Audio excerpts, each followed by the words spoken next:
আসসালামু আলাইকুম প্রিয় ভিউয়ার্স, কেমন আছেন সকলে? আশা করি সকলে ভালো আছেন। মানবতার সাথে তারুণ্যের পথ চলা এই স্লোগানকে সামনে রেখেই আমরা আমাদের মানবতার কাজ করে যাই। এই যে আমাদের প্রিয় বড় ভাই তোফাজ্জল হোসেন ভাই, আসলে এই মানুষগুলোর জন্যই আজকে এই সমাজটা এত সুন্দর সুন্দর বলা চলে। আসলে যখন আমাদের সমাজের একজন মানুষ যখন অসুস্থ হয়, এই তোফাজ্জল ভাইয়ের মতো যে মানুষগুলো আছে, যাদের উদার মনের মানুষ, আসলে বিশেষ করে মানবতার সেবায় যারা কাজ করে, তাদের মনটা আসলে অনেক ভালো লাগে তখন যখন একটা মানুষ সুস্থ হয়ে যখন আবার আমাদের মাঝে সুস্থ সুন্দর জীবনযাপন করে, হাসি খুশি জীবনযাপন করে, তখন আসলে আমরা যারা এই মানবতার সেবায় কাজ করি তাদের প্রত্যেকেরই একটা ভালো লাগার মুহূর্ত ওইটাই, যখন একটা মানুষ সুস্থতা ফিরে পায়। আসলে আমরা চাই এই সমাজের অসুস্থ মানুষগুলো যারা আছে তাদের সকলের পাশে যাতে আমরা দাঁড়িয়ে একটু সহযোগিতার হাত বাড়িয়ে দিতে পারি। আমি তোফাজ্জল ভাইয়ের জন্য বিশেষ করে দোয়া চাই, যাতে তোফাজ্জল ভাই পরবর্তীতেও সুস্থতার সঙ্গে যাতে আমাদের সাথে পথ চলতে পারে, এই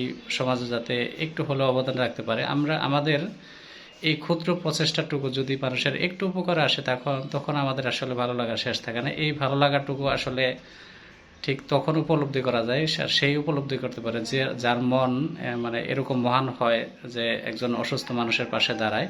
আসলে আদারওয়াইজ অন্য কেউ এটা উপলব্ধি করতে পারবে না। যখন আমরা দেখি যে এই সমাজটা সুন্দর হচ্ছে, বা এই সমাজের মানুষগুলো যখন সুন্দরভাবে জীবনযাপন করে অসুস্থ মানুষের পাশে যখন আমরা দাঁড়াতে পারি, প্রত্যেকের কাছে আমাদের এটা আহ্বান থাকবে যাতে সমাজের যারা সুস্থ সুন্দর আছি আমরা, তাদের প্রত্যেকের কাছে আহ্বান যাতে আমরা অসুস্থ মানুষের পাশে দাঁড়াতে পারি। যারা সমাজে বিশেষ করে যারা অসুস্থ আছে, দুস্থ আছে, তাদের পাশে যাতে আমরা প্রত্যেকেই দাঁড়াতে পারি, এই আহ্বান সকলের কাছে।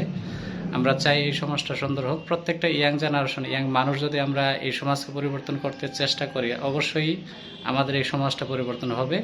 সকলের কাছে দোয়া চাই, বিশেষ করে তোফাজ্জল ভাইয়ের জন্য দোয়া চাই যাতে ভাই সুস্থতার সঙ্গে জীবনযাপন করতে পারে। ধন্যবাদ সকলকে।